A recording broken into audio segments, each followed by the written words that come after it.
Coucou tout le monde, c'est Nat, j'espère que vous allez bien. Merci de m'accueillir chez vous pour cette vidéo, pour cette guidance lunaire. Alors j'avoue que je suis super à la bourre, hein. Pardon, j'ai été occupée, donc j'ai pas eu le temps de la faire avant. Bon, elle sera diffusée donc dans la journée du 23 juin. Vous savez que la pleine lune en Capricorne, c'est demain, le 24 juin. Voilà, donc pleine lune, super lune même, hein, super lune. Et cette super lune, on l'appelle aussi la lune des fraises. Alors, donc, au niveau de la lune des fraises, pourquoi on l'appelle comme ça déjà? Eh bien, tout simplement parce que dans les tribus amérindiennes, cette pleine lune-là, cette super lune-là, correspondait à l'arrivée des fraises, en fait. Voilà, qui arrivait à maturation, donc ils l'ont appelée comme ça. Voilà l'histoire. Donc, cette pleine lune, super lune des fraises, elle va nous apporter beaucoup de choses dans le bon sens pour moi. Alors, on va sentir quand même que les émotions vont être vraiment, comment dire, ça va un petit peu exploser au niveau émotionnel, hein. Il faut s'y attendre parce que on a une super lune qui est donc plus puissante qu'une lune, pleine lune normale, entre guillemets. Elle est placée dans le signe du Capricorne, donc on a la fin d'un cycle difficile avec cette lune-là. Mais en même temps, on rentre dans le signe du Cancer, dans la saison du Cancer, pardon. Et donc, eh bien, au niveau émotionnel, on va être très chamboulé, hein, voilà. Donc évidemment, si vous êtes Capricorne, si vous avez la lune en Capricorne, ou si vous êtes ascendant Capricorne, ou si vous êtes Cancer, ascendant Cancer, la lune en Cancer, vous allez être plus ballotté que les autres. Les signes d'eau vont être davantage aussi ballottés par rapport à ces émotions un petit peu explosives comme ça. Mais cette lune-là, elle va nous permettre aussi de récolter des choses nécessaires pour la suite.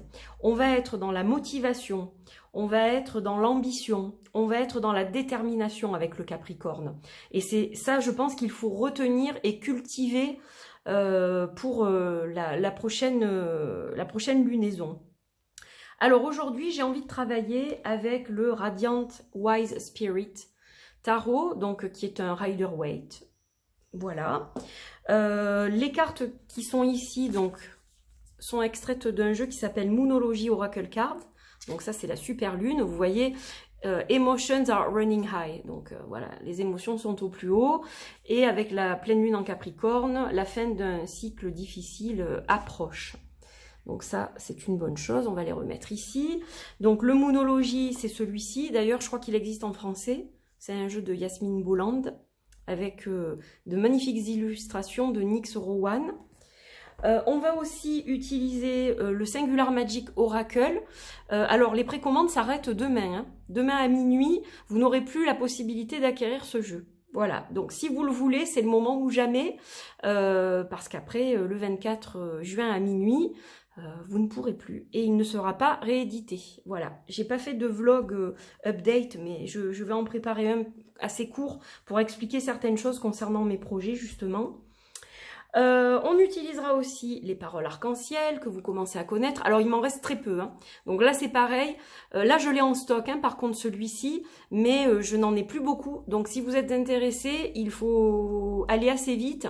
J'en ai beaucoup moins qu'une dizaine, là, maintenant. Et pareil, il n'y a pas de réédition prévue pour celui-ci. Et on va terminer avec une carte du Ritual Deck qui est juste sublime. Ça, c'est la boîte de Cassie Hull. Voilà, donc eh bien on y va tout de suite pour cette fameuse guidance. Voilà, on y va. Allez, c'est parti. Donc avec le Rider, alors il est difficile à mélanger parce que les cartes sont très épaisses, mais j'adore ce jeu. Donc je l'utilise pas en consultation parce que je ferai toujours tout tomber. Ça serait un peu compliqué, c'est dommage parce que je l'adore vraiment. Mais bon, impossible de l'utiliser en consultation, donc j'utilise d'autres riders. Ou des Marseille aussi. Là, je travaille avec le tarot d'Oti depuis quelques temps et je l'adore. On y va avec la guidance du Rider pour commencer, pour voir un petit peu justement ce que ça nous indique. Est-ce que c'est vraiment aligné avec ce que je viens de vous dire au niveau des énergies lunaires? Ou est-ce qu'on a d'autres infos? On va regarder ça.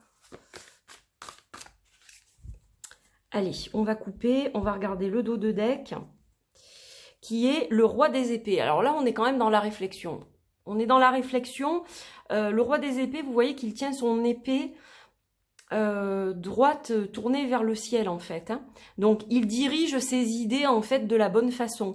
Et en fait, c'est un peu ce que nous dit cette lunaison. Fixer ses idées sur les ambitions qu'on peut avoir, les projets qu'on peut avoir, sur notre détermination, vraiment se focaliser là-dessus pour voilà, canaliser les énergies et que ça nous amène quelque chose. En fait, c'est comme si voilà, on dirigeait ces énergies en haut pour avoir des retombées, finalement. On les dirige vers l'univers pour que l'univers nous arrose d'abondance par la suite. C'est un peu ça. Allez, on va regarder, très imagé hein, ce matin. Alors, je vais juste, hop, faire ça parce que sinon ça va être insupportable comme elles sont très brillantes. Voilà, ça sera pas chouette pour vous. Même si c'est un petit peu plus sombre, je pense que c'est mieux. Alors, on a le 6 des coupes. On a la tempérance. Et on a la reine des coupes. Alors, vous voyez, quand je vous disais... Pas des blagues, hein. Quand je vous parlais qu'on arrivait, donc on était arrivé dans la saison du cancer et que ça allait impacter aussi cette lunaison, bien on est carrément dedans là. C'est-à-dire que, bon, vous savez que évidemment les coupes sont reliées à l'élément eau, le cancer est un signe d'eau. Voilà, c'est pas le cas du Capricorne, qui est un signe de terre, mais qui a quand même une queue de poisson. Hein. Donc bon, voilà, je dis ça, je dis rien. Très émotif, le Capricorne. Donc là, on est dans l'émotion, c'est-à-dire, cette carte-là, elle parle de nostalgie. Elle parle peut-être d'être trop connecté au passé. Donc à un moment donné, il faut couper certaines choses du passé, que ce soit des relations, que ce soit voilà, des choses qui n'ont plus cours. Il va falloir vraiment trouver un équilibre pour pas être trop tourné vers le passé, mais plutôt vers l'avenir et faire le point. On a peut-être des regrets de certaines choses qui ne fonctionnent pas comme on voudrait. Peut-être qu'il faut changer ces choses-là, se diriger dans une autre direction ou voir les choses autrement, avoir une vision plus large. Hein, donc quand je vous parlais de motivation, de détermination et d'ambition, il faut revoir certaines choses. Certaines choses ne sont peut-être pas alignées. Certaines choses ne sont peut-être pas possibles maintenant. Il va peut-être falloir, voilà, agir avec, selon des priorités. Il faut revoir certaines choses dans tous les cas. Une fois que vous aurez fait ça, que vous aurez coupé aussi certaines choses du passé qui sont nécessaires pour que vous puissiez avancer, on a la tempérance qui est là. Donc ces émotions qui vont fuser dans tous les sens, elles sont ici pour moi. Mais il y a moyen de les canaliser, de mettre de l'eau dans votre vin, voilà, d'équilibrer les choses. Hein. La tempérance est une carte d'équilibre. D'accord? Donc voilà, une fois que vous aurez fait le point, en quelque sorte, vous allez pouvoir vous équilibrer et à ce moment-là, axer vos projets, vos ambitions sur les choses qui vous tiennent à cœur mais qui sont réalisables. Là, on est dans le domaine du réalisable et puis on est aussi dans la bienveillance avec la reine des coupes. Hein, donc on a quand même le côté bienveillant. Voilà, c'est pas parce que vous n'avez pas atteint certaines choses, peut-être que vous avez mis la barre trop haut, peut-être que certaines choses, eh bien finalement avec le temps ne vous correspondent pas. Ou voilà, il y a forcément une raison de toute façon. Et donc c'est ça qu'il faut chercher à comprendre plutôt que de repousser les choses en disant mais non, je sais que j'ai fait le bon choix, je continue et on voit que les choses ne fonctionnent pas, d'où le cycle difficile aussi. Hein. Donc là on le ferme ce cycle difficile.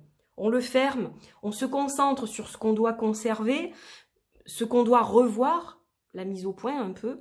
Les regrets, il faut pas avoir de regrets de toute façon, ce qui est fait est fait. Voilà, tout simplement. Mais il faut peut-être corriger le tir pour retrouver un équilibre et voilà, être aligné avec soi. Hein, je pense que c'est ça le message. Allez, on va regarder avec The Singular Magic. Voilà. Ah, oh là, elle a volé. Donc, on a l'hiver, alors qui représente une saison, mais là, ça va plutôt représenter une période de 3 mois, donc il y a peut-être un travail à faire sur les 3 mois à venir. Ça peut aussi, elle m'a dit donc, voilà, ça peut aussi représenter le fait justement de se poser.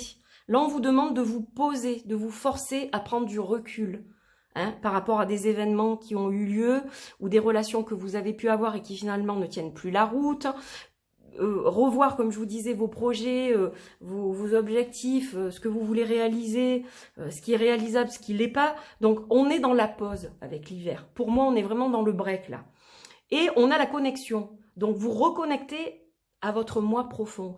Cette carte parle aussi d'Internet, elle parle de réseaux sociaux, elle parle de se connecter aux autres. Mais là, pour moi, on est plus dans la connexion avec soi, si je lis les deux. Voilà. Moi, au niveau des énergies que je peux avoir au niveau de ces deux cartes, en même temps, on a vraiment cette notion de se poser et de communiquer avec son âme. On a vraiment ça pour moi. Donc, voilà, des conseils qu'on vous donne. Alors, on va regarder avec les paroles arc-en-ciel ce qu'il en est. Hop. Je fais attention à mon sommeil. Alors, c'est vrai qu'en ce moment, avec la chaleur, j'avoue que c'est pas très facile de dormir comme il faut. Mais voilà, on vous dit aussi de faire attention à votre sommeil. Alors, ça veut dire quoi aussi? Ça veut dire que le sommeil risque fort d'être perturbé avec l'énergie de cette super lune. On risque d'être un petit peu, voilà, de pas bien dormir, de se réveiller plusieurs fois.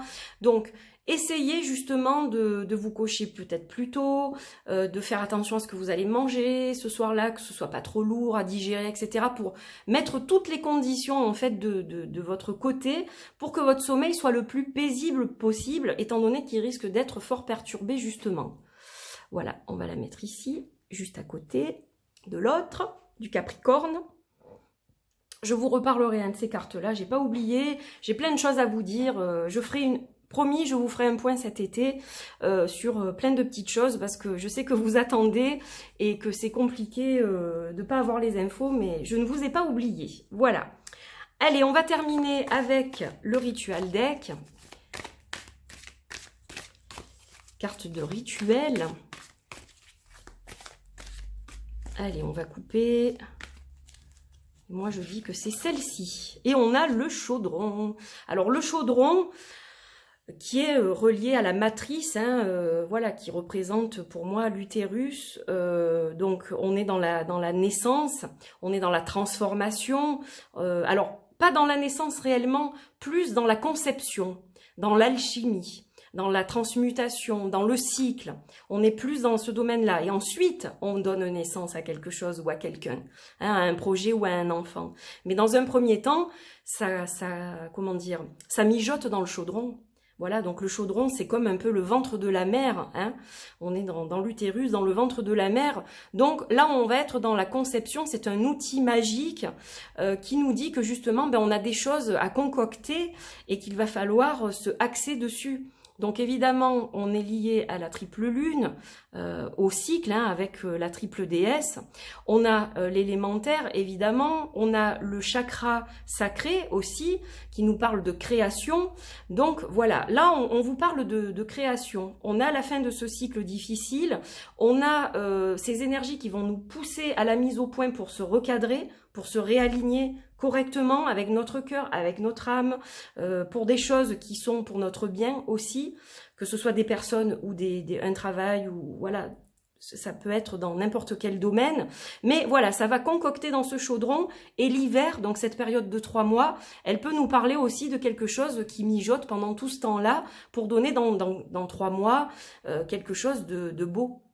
Vous voyez, voilà, donc bon, j'espère qu'en tout cas cette guidance vous apporte quelque chose de bénéfique, une piste de réflexion.